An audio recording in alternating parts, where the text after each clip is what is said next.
Good morning, good afternoon, and good evening. We are joining live today on Open Source Friday with Philippe, the maintainer from About Code ScanCode Kit. We're super excited to have everyone join us from around the world and dive into a little bit around ScanCode. So, Philippe, would love to have you do an introduction to yourself and maybe just an overview of how you got into open source. Yes, so actually my first foray in open source was last century. And there was this weird stuff called the web. And there was this weird server called Netscape, which was literally a web server. And that was available as source code running on some IBM Unix machine of sorts. And that was kind of fun. And the first thing I played with was a tool called PHP, actually. And said, well, it's funny. At the time, actually, it was called personal homepage / form interpreter. And the big step ahead of programming CGI in C was PHP, because you could actually avoid doing low-level C programming. So that's how I got it into that. And but eventually I lost my job about the time of September 11th, and said, well, there's something to do about open source. Eventually it's eating the world, and everything's going to be replaced by open source software and services 20 years from now. I was very wrong about the timing, but eventually that's how I get into that, doing tooling and eventually fell into licensing and software supply chain. That's where I am today. Maybe that story probably deserves a little bit of a deep dive, but how do you fall into tooling and licensing as a category within open source? Like, yeah, how did you get into that? Well, about doing a couple 360-degree turns. Initially, the plan was to build business software, enterprise resource planning software as open source. Mm-hmm. It was a very bad idea, because there's no business for open source business software. And I'll repeat that. There is no business for open source business software, because your accountant, your sales clerk is not the one that's programming the tool. It's extremely difficult to have both users that are contributors.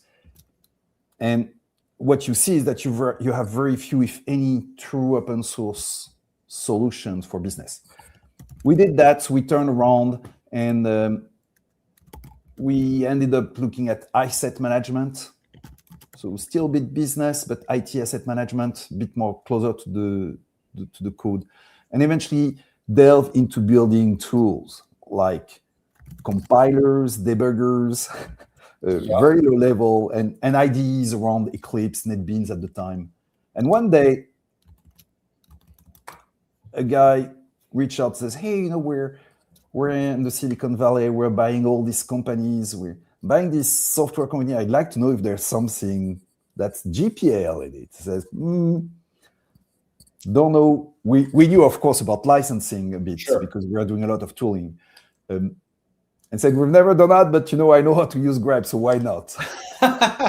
That's fair. That's a good way to get into it right there. I can grep it out. That was very open with the guy. He was a friend, and eventually we used a lot of grep, and we found a lot of weird licensing and weird origin in the code base of the software company they were buying. Okay. And being tools developers, scratching the itch, we transformed the grep script in something a bit more fleshed out. That makes sense. Interesting. And at that point in time, like, obviously you pulled a lot of details. Like, how did you think about the legal aspect of licensing, and just kind of thinking through, like, did you have to have other people from the team to join, or? Yeah. I guess, if you think of it, open source is defined by licensing. Yes, 100%. The biggest win of open source has been to abstract lawyers away. I can say GPL, MIT, BSD, Apache, 4 words, and I've abstracted away like thousands of words and lines of contracts. I think the thing is that you don't have to be super savvy about legal topics to understand licensing for open source. If you think about commercial licensing, every single contract is unique. Yeah, And that's true. we'll spend a lot of time trying to interpret the terms of this and this contract. Here, we were able, for a while, because there's some back kick at the moment, especially coming from LM and AI and all the interesting innovation licensing. For a while, we've been able to abstract away legalese from code and focus just on a few words for license. Yeah, I think that's interesting. I mean, like to your point, it was when you can standardize and simplify access is one, and then two, make it easier for people to not run into risks of building, using, consuming. Certainly made it easier. It is interesting now with like the models shifting licensing and changes. But anyways, it's but what it kind of comes down to is what I think we'll talk about is like across the transitive dependencies, like how do you then manage the complexity of licenses under the hood and make sure they're all compliant, which is kind of an interesting segue to ScanCode. So maybe like just share a little bit about like what is the project, what does it do, both the, like about code, the org, and then ScanCode, the project. So About Code.org is a public benefit nonprofit corporation based in Brussels, Belgium. And we're extending that to become a small open source foundation funded and managed by its members to ensure we can maintain the tools and data. What we do most and foremost is to provide good data about open source packages, where they're coming from, what's the license, are there known security issues, and eventually there's health risk. I mean, would we be able to predict ahead of time that executils was about to happen? I was checking yesterday. We did a bit of a clean sweep on all the GitHub actions and apps we're using on our repos because of the 3V compromise and light LLM and all that happened. I checked yesterday, one of the actions we're using is using a JavaScript package that was last touched 14 years ago.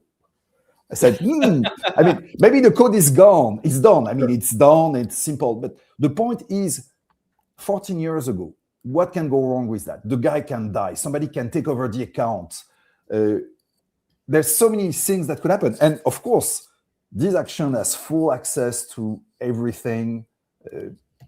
Even if they don't have access to our secrets, they would be able to do commits from that action running into our repos. So there's a lot of things that need to be taken into action there, taken into consideration.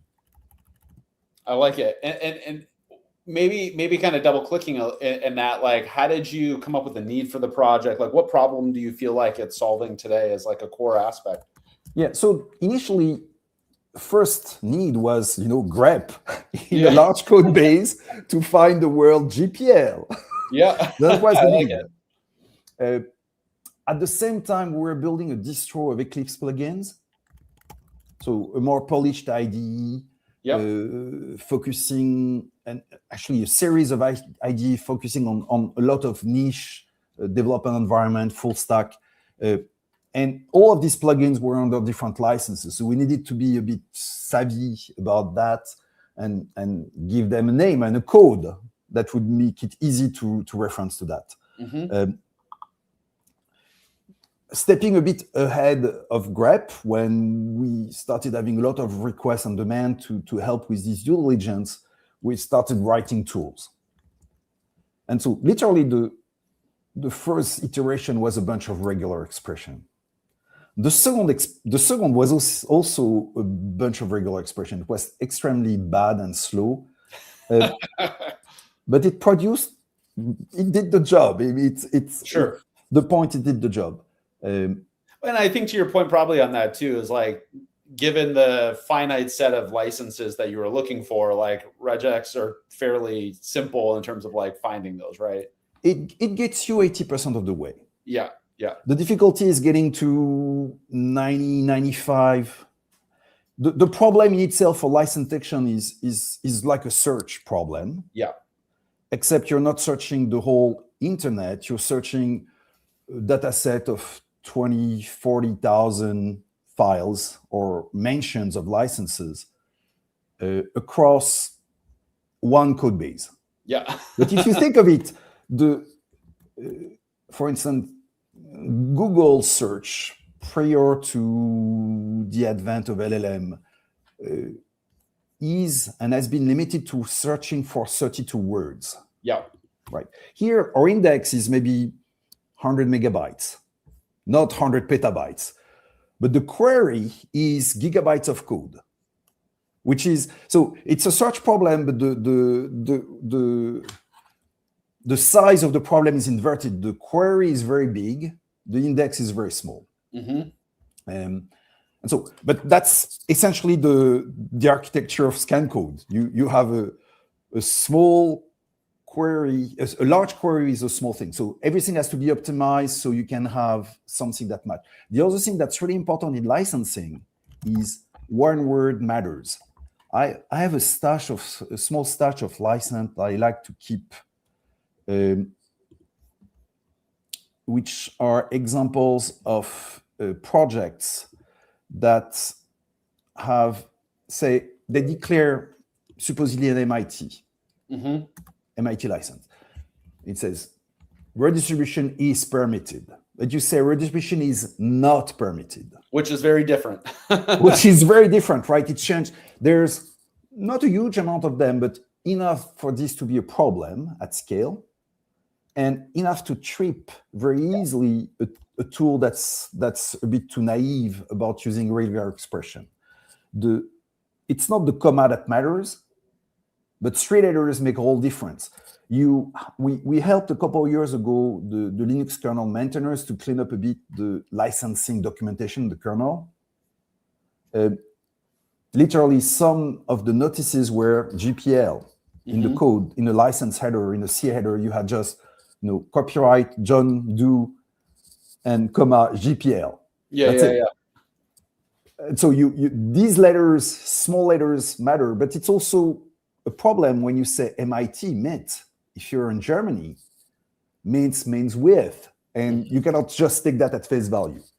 Oh, interesting. I didn't even think about that, like the localization aspect to be localization aspect, and something as mundane as BSD, BSD sockets. Yeah. Not an indication of license. You can have an implementation of BSD sockets and internet stack in any license.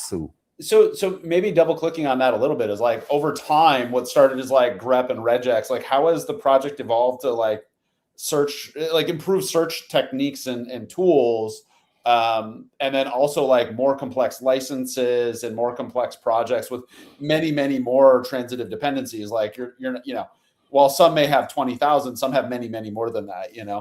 Yeah. So the thing is, you have essentially three or four different type of license documentation. A full license text, that's easy. You have an Apache license. It's easy to match and detect. Then you have notices, which says, oh, this file is under the Apache license. Easy enough, except that everybody is reusing the same format for the notice. And you have an Apache notice where somebody just replaced Apache 2.0 by GPL 2.0. And again, here, the notices are extremely similar except for a few characters. Yeah. And then you have a truckload of vague references plus structured ones that come in package manifests. And in some case, more recently, in what we call SPDX license identifiers, which are small convention to document in the code the license. So in the package manifest, you have license fields that exist in say, a package.json or a pyproject.toml or a cargo.toml for each of these languages. In many cases, this is even, there's a lot of things which are specific. Say, cargo.toml for Rust, there's a convention in the Rust ecosystem to say, hey, everything is Apache/MIT. Yep. And that doesn't mean Apache and MIT, it means Apache or MIT. And it's very specific to Rust. So you need to be able to account for these conventions, because even then, a field that looks structured from the outside is not so structured after all. Sure. So you need to account for all that. The difficulty is there's two ways to put that into code. The first way is a big pile of spaghetti and if you have LGPL 3.0 and MIT, then it's this and that. I've done that. I've done that a couple of times before we reach that. It's super hard to maintain. Yeah. It's a major pain in the ass because each new case requires a new case in the code. And eventually what we evolve is something which is purely data-driven, where the code is smart, and the more data you throw at it, the fastest detection gets and the better it gets. Mm-hmm. Which is a bit counterintuitive, but we use things which would think to be really weird for something that would originally be solved using just grep. We tokenize license text, we transform that in bit vectors. We do intersection of bit vectors, which is very fast, and we use a lot of automatons. And we have an optimized diff, which has been rewritten in C to make sure we do multiple sequence alignments of sequence of integers. So there's a lot of tricks there. The whole point trying to find something which is not too slow, and really focusing on correctness first. So not too slow means if you have we have about 40,000 example of license text and license notices, and you're trying to find if any of that is present into a file, you're going to do a pairwise diff between each of these. And let's say you do that on average 10 times.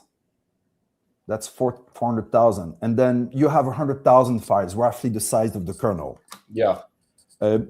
You have the opportunity to do that on a single processor and take a couple of years. Yep. Or 1,000 processor and take a month. And none of these options are time-wise, it's not happy, and financial-wise, not happy on the wallet either to put 1,000 CPU for a month or a couple hours even. So the whole trick is trying to find a way to make it affordable. So it runs on my laptop, for instance, on Linux kernel in about 20 minutes, about 100,000. That's actually really, like 20 minutes is pretty reasonable. It's pretty reasonable. It's a fast laptop. Yeah, fair enough. Fair enough. Interesting. And then because of that, like maybe talk a little bit around how is the team managed around like building and kind of maintaining this project? Like it's an interesting kind of project because it's maybe not like a traditional core dependency, but like very important in the ecosystem for compliance managing open source. Like, how does the team think about building and maintaining the project, since you're not maybe getting as many production-oriented bugs and things like that into it? Yeah, well, people tend to be very vocal when you get problems, especially of that kind. So there's really a side of managing data. So we have a lot of contributors in the community that scout and spot new weird licenses. Some of them are lawyers, actually. We've received awesome contributions from lawyers just saying, hey, I've spotted this license here. It's not detected correctly. That's really great. The rest of it is really organizing the traditional work on the code, knowing that for us, the code is almost secondary to the data. It's more a mean to an end, where ideally, I'd like to ensure that everyone has clear information about the license, the security, the health of an open source project and package. And so you can focus on using that or not using that, and do right fun thing with it rather than saying, oh, is it okay for me to use that? Is it vulnerable? Is the project dead? Which is the kind of questions we all have to ask ourselves every time. I mean, literally, among ourselves, we have these discussions and saying, yesterday, one of the maintainers say, hey, I'd like to use this and this to parse Yara rules. Says, great, interesting, apply Yara. Okay, let's pretend we've built all the tools we'd like to have. What can you say about this tool? It happens the project has been unmaintained for 4 years. The guy that maintained it says, sorry, I've stopped maintaining it. It was out there for 25 years, but now it's gone, so it's yours. You're welcome to vendor it or do whatever with it, but I'm done with it. That's the kind of information we'd like to have. And the difficulty is that was one case, but as you know, you can build a JavaScript application that's deployed in containers, and in a snap, you have 10,000 packages. And you're talking about one app. What if you have 100? Or at the scale of GitHub, like maybe you have 1,000 or 10,000, just for you to manage all your services. That's a scale that's difficult for anyone to manage, whatever your means and resources. Yes. So eventually, we need to, whether it's enterprise, open source project, pull our resources together so we don't have to do twice the same work. I should not have had to do this work on checking this project yesterday. I should have been able to go to a place which tells me, yes, this stuff is dead. You're welcome to fork it. But if you're willing to use it, you have to do the work. Or don't use this one because it has a bunch of dependencies. Yeah. Which means you're carrying a lot of baggage. Or this other one which has too many vulnerabilities which are unresolved. So I don't know how to do that, but to do it together. To me, that's the only way. And there is no alternative. The problem is too big. The cost of doing it yourself is too big at any scale, especially because now you have regulations in Europe, for instance, the Cyber Resilience Act, so which we have to go out of the closet as open source developers. They found us. The good thing is that they found us in a nice way. There's a lot of reference in this regulation that I didn't read. I skimmed and I grabbed a few words. Yeah. There's a lot of mention of free and open source software in it. But eventually it means that understanding what you put in a piece of software becomes super important. Of course, we know it's important. But it's super easy to add a dependency and not understanding that you have pulled another 10, which have pulled another 10. And correct. Not everything may be super palatable in terms of maintenance, provenance, license, and else. Yeah, I think that's spot on. I think like that, to your point, it's increasingly important to be thinking about those things, especially as we kind of have more agent AI driven development as well. There was a comment, maybe we kind of dive in, that a demo is worth, I think they said a demo is worth 1,000 words. So maybe we can start doing a demo and sure. kind of the project a little bit. If you want to, I'll pull up your screen and then we'll have the infinite windows for a minute. Yeah. That's okay. That's okay. So one of the tools called ScanCode. There's a command line version and a web version. If you like to, the way I like to think of it, let me double check here. So one is command line, one is web-based, but it's basically a way to organize and run pipelines on a piece of code. So these are projects here that you can see.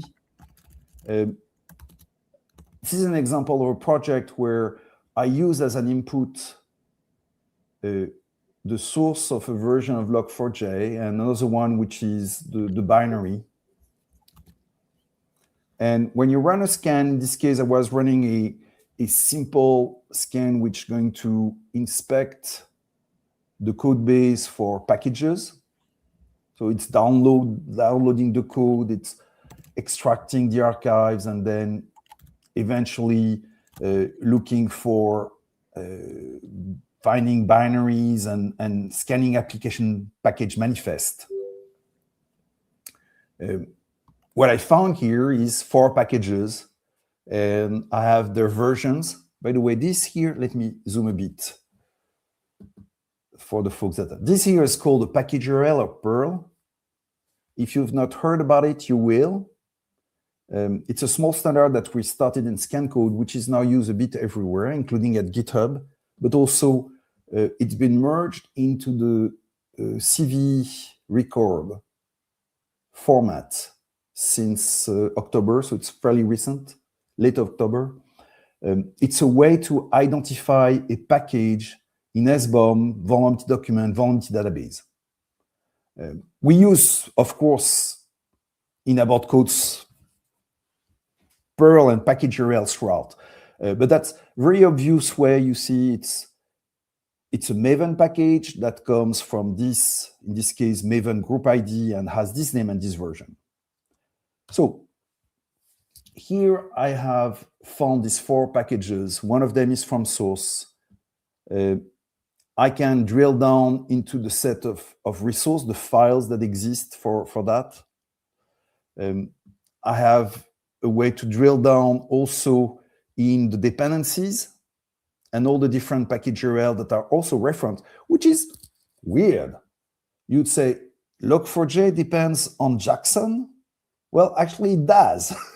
So even log4j has potentially vulnerabilities. In this case, we're lucky there's none on that specific version. The whole point is you input the code, you can look at the dependencies that were detected. It's actually a lot of package dependencies, not only something that's obvious that you would have all these dependencies included in log4j. You can drive into the file, and if you go a bit more details, in this case, well, it's not super interesting. There's only one license. Let me look at something a bit more. So this one is a Docker image, maybe not what I wanted to check. So other interesting we can do. Here I took a Docker image called Scout, which happens to be a proprietary tool from Docker, which does a bit of scanning, just out of curiosity. And what you see is that there's actually only 4 files in that Docker image. Let me go into the files. Very few files, 14 files. If I look at just files, we have 4 real files. A JSON vex, some certificate, an etc password, and 123 megabytes binary. In this case, it's XMAC binary, so I'm assuming this is probably, we could dive into that. It's probably is an ELF, probably an ELF. I mean, we're running on the Docker image, so it's probably an ELF. The funny stuff is, again, if I go back here, one package, I see 420 dependencies. Mm-hmm. What it does here is that it went and introspect the binaries, extracted dependency information, and reported these. And of course, it's a proprietary package, so I cannot do any more than that. But the point is that I can introspect deeply into binaries. That's one of the other aspects. I can inspect, in this case, a Docker image again, a more mundane one, which is based on Alpine. So it's base image from Alpine, pretty standard, nothing super funky. If we go into something a bit more involved in terms of license, here it's a large tarball.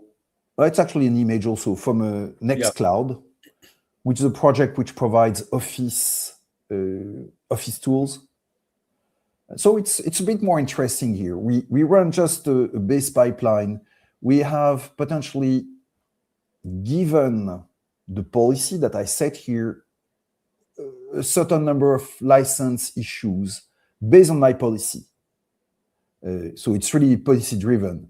But we can see that we have here a certain amount of detection of licenses which were made, which related to an Afro GPL. And I can dive into the details of where it was found exactly and eventually what is the rule that triggered that. In this case, it was just a single word. But you see how you can have all this level of details here. We see detection group by license. I can again dive into the dependency, and 25,000, of course, is a bit more engaged than a couple thousand. We have, of course, a lot of PHP composer dependencies. I could focus with something like that. When you have 25,000, like when you talk to your users today, how do they think about how to prioritize their time and like where to look and kind of use this most efficiently? Yeah. So the thing is, we're building a whole stuff of to make sure that you can focus only on the things that matters. So you put a policy saying these are the license that I care for, and the ones that are potentially problematic, or the ones that are really problematic. And you will be able to see only the ones that are that you want to look at. In this case, there's something which says, maybe not on this scan, but you have a status which says, hey, these are the to-dos that you really want to look at. Because, of course, it can be very much overwhelming. On the other end of the spectrum, there's really three layers: the data, the tools to act on the data, and tools to actually collect the data, and tools to act on the data, to do some level management. So right. At the top of the stack, there's this tool called Code, where here you don't manage so much code base as you manage products. So you have a product, you have a version, and the scans we just looked, they actually feed into that. And here you're able to do a bit more advanced activities, like, for instance, I have vulnerabilities. I have a risk scoring of these vulnerabilities. And I can filter to only look, for instance, the critical ones. And then I've been able to focus on 4 of the packages out of 151. So that's the idea. Yep. It's an area where we're doing a lot of work, because even there we know there's a lot of vanity CVs. Some of them are legit, some of them are shitty. Being able to score something when we know in this specific case that we have non-exploit is typically something that requires really immediate attention. So, which means that we've been scanning, now we go into the data on the vulnerability side, where vulnerable code is a database where we aggregate information about security for packages, like exploits, like references, severities from multiple data sources. The difference about many of the things is that everything is keyed by Perl, and what we care here is not so much the vulnerabilities in as much it's the Perl. What is the package that affected? Where do you have fixes? And that across the board. That gives you a bit of an idea, a bit of a flavor of what we do with all the tools. There's lots more to it than that, but at least think of it as data about origin, license, and security. And when I mean data about origin, actually, there you go. This is the database we have for curated packages, which is about 21 million packages. It's more of a demo. But this other project is called ClearlyDefined. It's a project that's we co-manage at the OSI, the Open Source Initiative, and which is running ScanCode behind the scene on a continuing basis. And you can see it's fairly fresh, well, reasonably fresh, at least. The point is that here we're talking about if things are working according to plan. Then they were never working according to plan. Yeah, we have a larger volume of packages. We're talking in the range of about 55 million. Wow. Yes, but it's probably too much. You know, I care for not these 55 million scans. I care about the 1 million package that most everyone use all the time that should be fully vetted and scanned and watched so that everyone can benefit from it. So anyway, the whole point is data to us with ClearlyDefined, with what we're doing here. Origin, so you have detailed scans on the package they are doing ahead of time. Volumetry informations, the license with the license database, which is then used to feed license detection, and making sure this data is widely available for everyone. And I guess like one thing I'm curious about, like once you've kind of done this at scale, how do you maintain this? Like, are you actively just checking for diffs at the package level then going forward, or? So that's a problem. Thank you for the question. There's no easy way. So there's a big amount of work that's done on ClearlyDefined to curate the data. Okay. We're talking a good amount of commits and fresh commits. Non-trivial. And actually this a lot of the contribution there comes from Microsoft and GitHub. Yeah. But so the whole point here is you have somebody that looked at this ICU normalizer package from Rust package a couple of years ago. License for version 150 was not correct, and that's the license that should have been detected. So that's one way to get better information through curation. But that doesn't solve the problem you were raising, is how do you deal with all the changes all the time? Eventually, we need to evolve. We have some code in ClearlyDefined that's been contributed by Ching Tomlinson. There's a bit of other place to look at. But if you have a diff, not so much at the package code level, but at the metadata level, if there's no major change in the code, if there's no changes in copyright, the license is the same, the dependency tree is mostly similar with minor changes, you may be able to carry forward this analysis that was done in version 1.5 to version 1.5.1. Fairly that's not safely. guaranteed every time, though, right? I guess that's kind of my point. Is like, how do you then make sure that stays correct? And at the paces of those sub packages, commits, and changes, like obviously you should only be looking at license diffs in this case, but even then, it's a question of accuracy. It's a big problem. So, but that's one technique is going to be to look at these diffs to facilitate the review, not so much to come to an immediate conclusion, but saying, hey, there were not so many changes after all here, so we can focus on considering this as auto-curated with a good enough confidence. Not 100%, it's not been reviewed by an expert. Mm-hmm. And the same applies to another domain, which is, well, for instance, LLMs are wonderful at copying code. We've built a tool actually specifically for that, integrated in ScanCode, which is to be able to find if code may have been derived from open source code. So it's not so much detecting really AI-generated code, in as much as it's able to detect strong similarities between open source code that may have used to train an LLM and the code that was generated.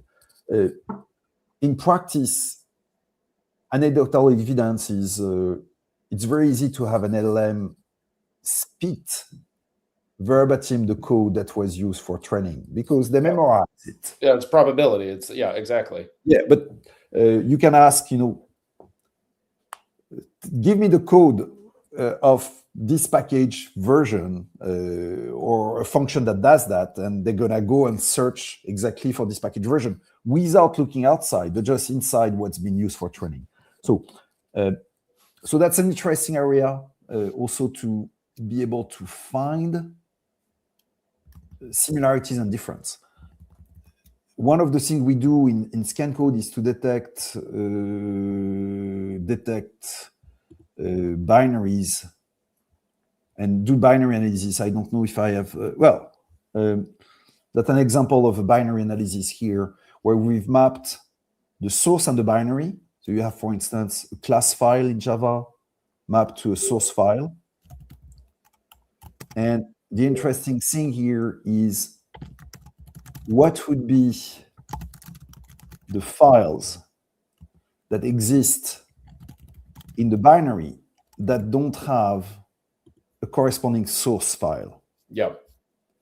That's another way, not so much to do diff, but it's a diffing between source and binaries. We do it for Java, but also for ELFs and native code, like we've seen with Go a bit earlier. The interesting thing here is you find things which are problematic, which are then feeding a review. In this case, htrace includes a log4j vendored modified copy, which is problematic. But so the whole point is there's no magic single technique, but ways to nudge and guide the things that needs to review.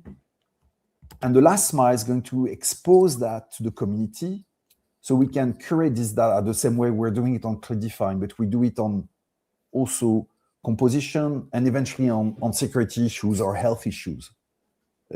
I was talking a bit earlier on about this library we're looking at yesterday. And on the side, it looks very nice. And then I go into that third party, and there's a Git submodule to apply, which is a parser generator in Python. And the guy said, last maintenance 3 years ago. And let me look a bit further up, going upstream. Oh, archived. And the guy says, I've worked on 25 years for this. It's over. Wow. There's a project we're collaborating with called CLE, Command Lifecycle Events, which is standardizing together with CycloneDX and PackageURL, which is trying to capture this information in a structured way. Yeah. I mean, it feels like something like this often just gets buried in the README. And so, you don't always see, and like archive makes sense, but not everyone archives the project. No. And even if it's archived, doesn't necessarily mean it's like fully done. So yeah, it's interesting. Yeah. So this is the kind of things I think we can eventually resolve together. But to me, the other thing also to look at, which are, I don't know if they're interesting or frightening or a bit of both, but agentic coding, of course, is upon us. And it raises so many questions for open source and the thing we do on software supply chain. If I can push or just nudge an agent or a series of agents to extract a spec from a piece of software and project that in another language, or refactor that entirely just using the same API, like we've seen with Chardet a couple of weeks ago. What does it mean for open source? I mean, if everybody feels free to change license, what does it mean for copyrights? It's an interesting thing. There's a lot of slop also. And slop means also sometimes picking weird weird things like that. It's not evident that if you look at this package on PyPI, that there's anything that tells an AI agent not to use that. Well, it's even worse here. Its last public version is from 2018. But so there's maybe clues there, of course. Yeah, but even then, there's like, to your point, an agent isn't. I mean, it could, if you instruct it to not use certain things that have age in that. But in general, if that defines that it's the right package to be pulled, like it very easily could pull a 6-year-old package at that point, right? Yeah, and so the problem is, even if you dig a bit further, is this a problem really? Maybe Ply, which is a parser generator based on Lex and Yak in Python, is a project which is mature and done. Sure. It may not be subject to a lot of security issues. It's a tool that takes a grammar, generates Python code. There's so many questions that are raised there. We're not very well equipped to do this kind of. It's very easy to say, "Oh, I see ply.chara, I'm using it," and if you don't dig a bit into the dependency tree, it's super hard to do it with tools. Even there, I mean, we're talking about submodules, which was a fork of the upstream which has been abandoned. Mm-hmm. This is the kind of thing we can only do together. And I think for agents, being able to unleash agents, if you believe in vibe coding, I'm not a believer, but that's another question. That's not the point. Being able to safely ensure that your agents can work with a set of open source packages that you have vetted, I think it's an important thing. Otherwise, you can pick the wrong version, old version, vulnerable versions. One of the small tools we worked on is in the case of Python, and we're expanding it to other ecosystems, is to be able to do what we call non-vulnerable dependency resolution. So the idea is, I think we have. Yeah, so there's at least a blog article I made, or Tushar made a couple of years ago. But the idea is very simply to say, if you can take the non-dependency range that you support, you're using Django on Python, so you know you want any version superior to 5. And you have a range of possible versions that you support functionally.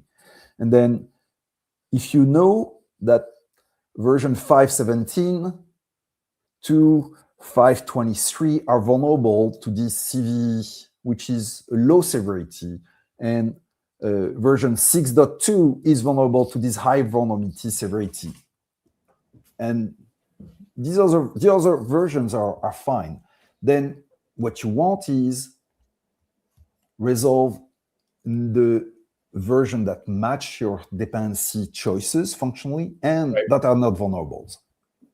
How do you think about in those cases, like any organizational built-in rules of what to include, not to include, and like how that may be instructed at the coding agent level, and then how does that kind of influence the dependencies here that you're building to identify, fix, find, remediate anything that may have a vulnerability or surface that into the agent itself? I think that's probably a great way to go at it. The two thing is, rules, when you have them in an organization, are meant to be broken at times, and you need to have an escape hatch for exceptions. Right. Because it could be that, you know, these great tools that you want to use internally, that's not in a product that you ship, and it's perfectly okay to use it. And you don't want to have this block that's so binary that you cannot be just this or that. The second thing is, unfortunately for agentic coding, is that agents are stochastic animals, and they're not always very good at respecting rules all the time. So, which means that in all cases, you want to be able to have these enforcements at the tools level, whether they're agent or not. You always want to be able to verify afterwards. I always like to think about this tool a couple of years ago, a JavaScript library, actually a JavaScript interpreter written in Java, which is probably still out there somewhere, which was called Rhino, made by, Mozilla Rhino. A couple years ago, actually, let's look at, maybe we have it here. Several years ago, there was somebody in the build that had basically injected fetching a zip attached to a blog post with sample code that was injecting in the build and then used afterwards. That was, I mean, of course you laugh, but there was no. It's probably somewhere in the release like that. There was no malice in that. It was convenient. It happened for tens of years or 10 plus years. The blog was still up and the archive was still there. This is the kind of stuff you want to be able to check, and you can only check if you do after the fact binary build verification. Today you may be able to catch it, but it means that you would restrict fetching anything during the build, and otherwise it's super hard. Yeah. And literally, if I recall correctly, we're talking about code that's 20 years old, right? I recall vaguely, and just on top of my head, it's probably not there anymore. But anyway, there was some place somewhere in the build script, a piece of code that was fetching this block code. You need to have this verification in all cases, because we make mistakes. Agents make mistakes also quite a bit. Absolutely. No, that makes sense. Maybe shifting as we kind of think about where agentic coding is going, like how are you thinking about how you're approaching ScanCode going forward? Like, are you embedding agents in your own coding flow? Are you using them to validate, verify some of your own packages? Like, what does that look like for you? So 8 months ago, we had collectively decided among the maintainers not to use any AI because it was going into the way and into the flow of our development at large, especially when doing code reviews. More often than not, the tools were not helping, but going in the way. The latest frontier models in the last, I said, starting with Opus 4.6 and now GPT 5.4 Pro and else are a bit of a head scratcher because the things you're able to achieve with them is surprising in many cases. And so we're considering using that. What we don't want to do at this stage is include agents in our tools themselves. Sure. Because again, the difficulty is one character matters. You cannot, let me show you maybe bookmarks, show bookmarks toolbar. I have my small stash of license, foobar license. There you go. One random one. That was an example like that. LLMs are very good at ignoring that. Yeah. Because statistically, it looks really like a very good MIT license. It even says it's an MIT license. Yeah. And it could be a mistake. It could be a prank. It could be made on purpose. But it still says what it says, right? Like, you see the problem here. I don't want to pull on GitHub, but this is using a tool called License-C, which is based on statistics also. It's not using agentic AI, but it's using statistics. And statistics, if you have 99.99% of the content which match an MIT, even when it says permission not granted, still can make a mistake. Yeah, this is the difficulty there, where the way we're using machine learning on our side is more to help point to these kinds of oddities, not so much for the detection, but running on the results of the detection. So we looked briefly at ClearlyDefined, 55 million of scans. We need to run a truckload of analysis and stats on that. We're working also with another project right now called Software Heritage, which is a small project whose goal is to archive all the source code of all the open source projects forever. They have about 2 petabytes of source code in something that resembles a giant Git tree. It's an open source project. It's open data and it's committed. It's supported by many organizations, probably even GitHub, actually. I wouldn't be surprised. The point here is that we have 30 billion files and we want to review the scans for package manifest, license, and copyright on these 30 billion files to detect potentially 10 billion bugs. And so at that scale, you need to apply some machine learning and statistics to be able to determine where will I get the biggest benefits. What are out of the 10 billion bugs, what is the million that I should worry about first? Million you should worry about first. Yes. Well, which, talking about slop, by the way, we're getting our fair share of slop. Interesting. That'd be interesting to hear what you're seeing. Well, there you go. I have about 172 PR open here on ScanCode Toolkit. So one of our repos. What you can see here, first time contributor, first time contributor, first time contributor. If I look at the first 4 pages, so 75 repos, I know that there's about 80% of these, if not 90% of these, are vibe coded. Some of them are bona fide and good ones. Some of them are shit. The problem is I don't know which one.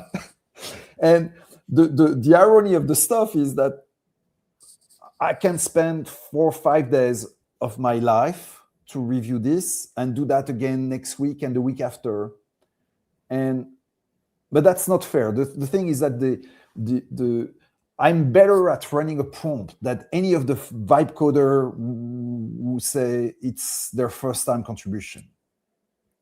Yeah. And it doesn't help me to get these contributions in many cases, but this may be a very good one. So I need to review that. But why would I review that over another one? Yeah, it does become hard. We've launched some tools that I'll share with you after on kind of managing some of this. But I do think it's an interesting question. How do you help scale up across like PRs that have these things? So yeah.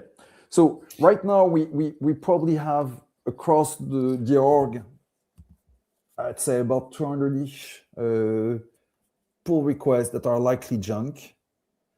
And the difficulty is that it's a deterrent for new contributors to see a lot of stale pull requests. Yep. It's a pain in the ass for the maintainers to see a lot of shitty pull requests, knowing that there are gems. And the difficulty is even worse than that, is that many of these folks don't mean bad. Some of them may be agents, but I don't think that's the case. A lot of them are new bona fide contributors. People that want to help, but using AI to do some stuff. Right? They want to help. They want to do the right thing, and they don't understand they're not helping. Yeah. Some of the things that I've encouraged teams to do is create within the project areas of focus for the people that want to contribute so that they're not adding burden and toil. It's more about focus direction. But it still doesn't like neglect the fact that people they're learning, they're trying to be helpful, and now they're accelerating that help. Yeah, and the thing is, some of these may be aspiring contributors which we could groom into awesome maintainers. And I don't know how to sort which one is which.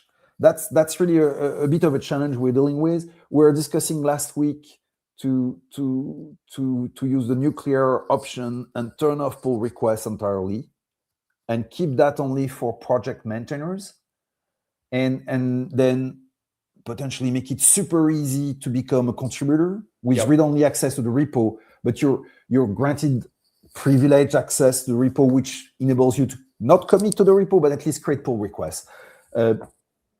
It's tapered a bit this week, so maybe that's something we'll deal with differently, but we didn't pull the trigger yet on the nuclear option. No, that's fair. That's fair. I know we're running up at time. How can folks engage with the project, engage with you, think about license compliance and kind of managing dependency management? Like, how can they get started? So there's 3 ways you can engage. If you're interested in package URL, you can go to packageurl.org. If you're doing an SBOM, you're looking in the vulnerability database using Microsoft SBOM tools, GitHub dependencies, and the ability to execute or extract SBOM from your repo, you'll deal with Perl, you'll see them. So you can contribute there, you can help. We need a lot of help there. The second one is ClearlyDefined. I mentioned it before. We have weekly meetings on Wednesdays, and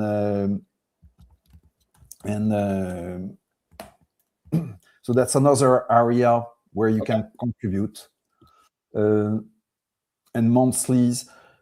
And the last one is on About Code proper, where we have all these repos on aboutcode.org, specifically the tools, the low-level tools that are used to power ClearlyDefined. But really, join. Anything you do is going to be contributed to the commons as open code and open data and open standards. So there's no strings attached. There's no hidden thing anywhere. We need help to make sure we can make the open source world a better place. And it's easier to reuse more code faster and more efficiently. Do I have a QR code somewhere? Pop, QR code. No QR code.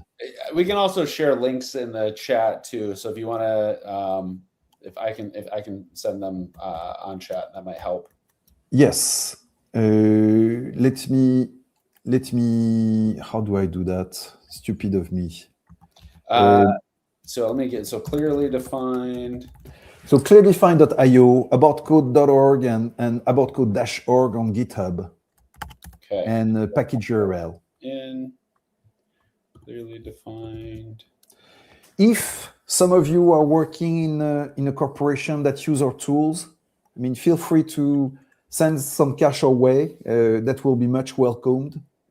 Again, we're a public benefit non-profit association, and everything we do is free and open source code and data. So it's helpful to make sure you have healthy and safe software supply chains. So contributions in kind, contributions in money are much welcomed. We were blessed, by the way, to be part of the GitHub Secure Open Source Fund. Just nudge and shout out, which has been super helpful. We found tons of stuff about security we didn't know about before. It's been an interesting learning experience. It's a unique program. I'll drop the link for folks as well if they're interested in applying. But I agree, and I think the lens of security keeps evolving as well. And so I'm excited to see how the program evolves for these next few cohorts. So yeah.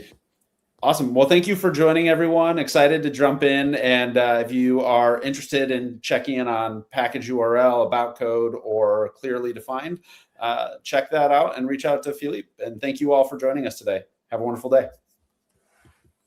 Thank you very much. Have a great weekend.